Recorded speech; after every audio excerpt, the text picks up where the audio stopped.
Hello les gars, j'espère que vous allez bien. Bienvenue dans une nouvelle vidéo où cette fois j'appelle ce format e-commerce tips.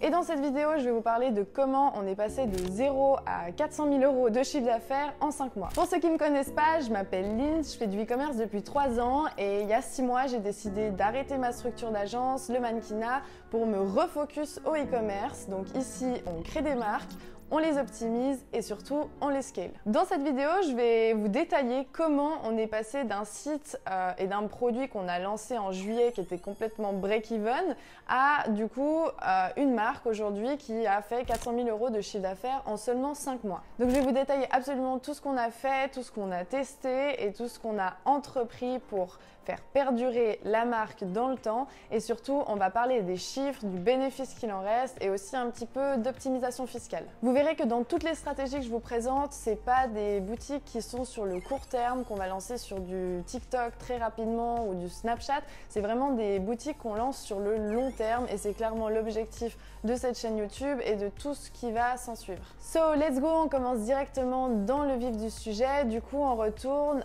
au mois de juillet 2022 où je décide de quitter la startup biotech dans laquelle j'étais associée et dans laquelle j'ai bossé 2 ans. Étant donné que la fin dans cette startup était un petit peu difficile pour moi, il m'a fallu quand même quelques jours, 1 ou 2 petites semaines avant de me déterminer clairement à me remettre dans l'e-commerce et surtout à bosser pour moi. Bref, après quelques jours un petit peu down avec Nathan du coup qui est mon associé, on décide de recréer des shops et là pour moi c'était juste parfait parce que c'est le business partner complètement rêvé. Lui il est dans la technique, dans la publicité et dans la logistique et moi de mon côté je suis vraiment dans le branding, le client et du coup les finances aussi. Donc en juillet clairement quand on décide de se remettre au e-com, on choisit par défaut le business model du dropshipping. Attention, petit disclaimer, je tiens juste à dire que dropshipping n'est pas égal à arnaque. Le dropshipping c'est un business model qui est juste fantastique.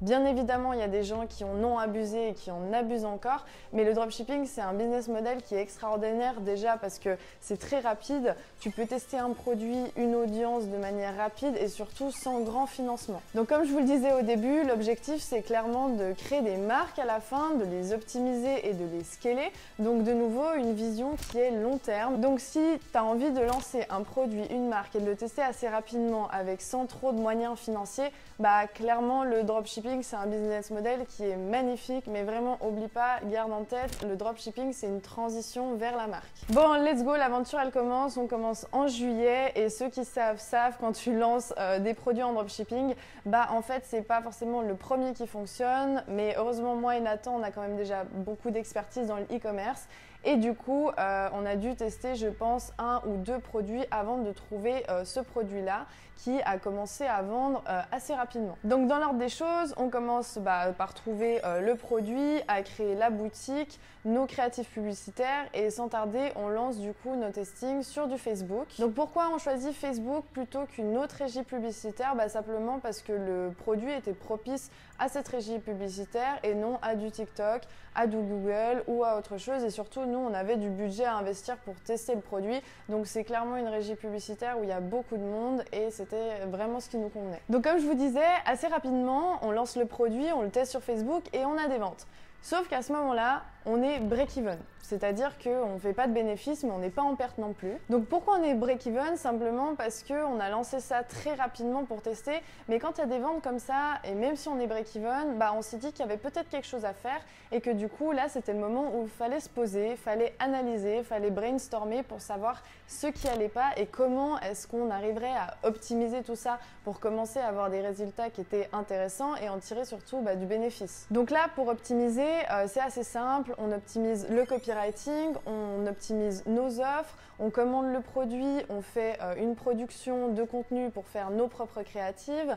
Là, on pousse aussi le truc avec des comptes Instagram et un peu de communauté là derrière, communauté fictive un petit peu au début, je vous avoue. Enfin bref, on analyse toutes les KPI et on se pose les bonnes questions pour savoir réellement ce qu'on doit optimiser. Donc déjà là, avec de l'optimisation, on passe clairement de 1% en taux de conversion et 3 semaines après, on augmente presque notre taux de conversion de 1%. Ensuite, la deuxième chose qui a été pour nous vraiment le game changer, ça a été de vendre en bundle de produits. Je m'explique, quand vous avez quelqu'un qui achète sur votre site, en fait cette même personne peut probablement en acheter 2 ou 3 et là ça devient intéressant au niveau des marges simplement. Donc pourquoi tes marges elles deviennent plus intéressantes en dropshipping quand tu fais des bundles produits? Parce que simplement ce qui coûte cher des fois c'est pas le produit en lui-même, c'est la livraison. Sauf que la livraison, que tu vendes 1 ou 2 ou 3 produits à la même personne, le coût de la livraison va être la même. Et c'est donc là à ce moment où on se dit on va tester des offres différentes avec des bundles produits et là aussi ça a été clairement game changer. Donc il me semble qu'à ce moment-là on fait presque un fois 1,5 sur notre panier moyen, donc on passe d'un 30 € à plus ou moins un 50 €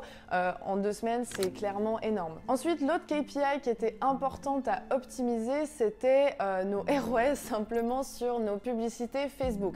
Au début c'était vraiment pas ouf, mais on sentait qu'il y avait quelque chose, il y avait un intérêt et un potentiel. Et du coup, en commandant les produits, en faisant nos propres créatives, nos ROS, ils changent complètement. Donc on passe à des ROS qui sont à moins de 1 et du coup, en une semaine, qui passent à des ROS en moyenne à 3. Aujourd'hui, c'est toujours ce qu'on a, on tourne en moyenne à 3 et c'est clairement l'objectif pour respecter le bénéfice qu'on souhaite derrière. Donc déjà là, vous pouvez comprendre dans la stratégie, notre manière de fonctionner, on était break-even et au lieu de couper, on s'est posé les questions de qu'est-ce qui allait pas et comment on pouvait changer et améliorer. Donc on a optimisé nos KPI, donc le taux de conversion, l'AOV et simplement nos ROS. On recommence, hein? Ouais. Ok. Stop. Alors. Donc là, on se retrouve dans la 3e étape et on est, je crois, plus ou moins mi-août et on décide de dupliquer notre shop sur un second marché pour faire plus de chiffres et scaler mieux complètement.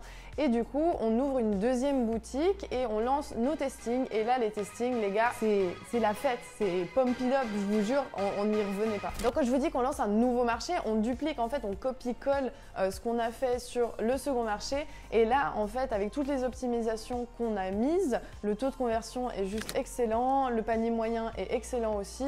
Et là, on commence à se gaver. Donc là, pour un shop qui est naissant, qui avait juste 2 mois, en un mois, on réalise plus ou moins 120 000 € de chiffre d'affaires, ce qui est en vrai pas trop mal, hormis le fait qu'on scalait des fois un peu fort et du coup, nos ROS étaient un petit peu en dessous. Bon, j'ai pas précisé, mais mi-août, on a fait avec notre agent, bien évidemment, nos packaging et du stock. Donc là, les gars, on se retrouve mi-septembre. Pour nous, c'est la fête, je vous dis, on est là, on fait du chiffre, on est content, on se dit pump it up.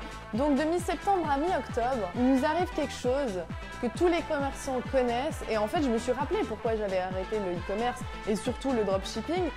On se fait bloquer par Facebook, bam, direct. Bon, quand je vous dis, on était heureux, on faisait du chiffre d'affaires, mais surtout, il y avait le Q4 qui allait arriver. Donc nous, dans notre tête, c'était déjà la fête, c'était déjà les Maldives, on était trop contents. On s'était dit, le bénéfice qui en sort, on fait des trucs stylés. Non. Non, pas cette fois. Donc là, je vais vous montrer un petit screenshot sur un de nos shops et on voit qu'on s'éclate là. Vous voyez là-haut, quand c'est tout là-haut, on s'éclate. Et là, tout d'un coup, du jour au lendemain, en fait, il n'y a plus rien parce que clairement, notre business model reposait sur Facebook. Et ça, grosse erreur, diversification de canal. Bref, on se dit, c'est pas grave, on va trouver une solution par nous-mêmes. Donc déjà, on lance du TikTok, du Google pour essayer de maintenir un petit peu le bateau à l'eau. Sauf qu'en essayant nous-mêmes, avec ce genre de blocage, en général, c'est un peu galère à t'en sortir. Bon, et en plus de ça, à ce moment-là, en fait, on commence à avoir un petit peu de retour client parce que la qualité de notre produit, avant qu'on l'améliore, il y avait 2-3 petites problématiques. Et du coup, on doit commencer à rembourser les clients. Donc, on commence à puiser dans le bénéfice, bien évidemment, de la marque. Bref, je vous mets les captures d'écran des 2 shops et vous voyez que c'est un big fail pour un mois. Un mois de blocage, un mois ça tourne pas, du 14 septembre au 14 octobre très exactement, il n'y a rien qui se passe. Bref, donc là on se retrouve mi-octobre et on décide de trouver une solution qui était la dernière solution, mais bref, on passe par cette solution et on retrouve notre compte Facebook et on recommence à faire de la publicité. Sauf que là, on recommence à faire de la publicité mi-octobre, sauf qu'il y a le Q4 et nous on n'a rien anticipé. Donc on se dit on va faire le Q4 au talent. Bon, du coup, la finalité, on s'en sort plutôt bien pour ce Q4 qui s'est fait complètement de manière random, mais au final, le talent, ça fonctionne des fois aussi bien. Et du coup, on réalise, je crois, 230 000 € de chiffre d'affaires pour ce petit Q4. En réalité, on se dit c'est que partie remise parce que c'est une marque qui est sur le long terme, c'est une marque qui va durer sur plusieurs années, sur plusieurs marchés. Donc voilà, c'est que partie remise pour cette année. J'ai dit que j'allais faire un point fiscalité, mais je pense que c'est pas forcément nécessaire dans les débuts parce que quand tu commences et tu testes et tu gagnes 100 € ici, 100 € là, c'est pas forcément nécessaire. Mais il y a toujours un moment où quand tu commences à scale et que tu n'as pas le statut fiscal nécessaire, tu te poses certaines questions et du coup, il fallait entreprendre assez rapidement. Heureusement, j'ai quelqu'un dans mon entourage proche qui est un avocat fiscal qui a réussi à nous conseiller parfaitement bien et du coup, c'était cool. Donc maintenant, on va parler bénéfices parce que tout le monde me le demande. Aujourd'hui, effectivement, comparé à avant quand on a lancé, on a bien plus de charges parce qu'on a des gens qui bossent sur la marque avec nous pour que nous, on puisse libérer du temps et réaliser notre challenge. Donc si tu n'es pas au courant du challenge, tu verras que chaque semaine, je fais une vidéo où je vous détaille le bilan de la semaine, ce qu'on met en place, ce qui réussit et ce qui échoue pour réaliser les 2 millions de chiffre d'affaires en e-commerce. J'aime bien quand je fais des sauvages. Trop bien. Sinon, je fais la même genre avec le casque. Non. Ça fait bien, mais je préfère ça. Trop belle. Salut à toi, je rentre. On va parler du... Comment on a gagné 2 millions. Oui, 2 millions d'argent.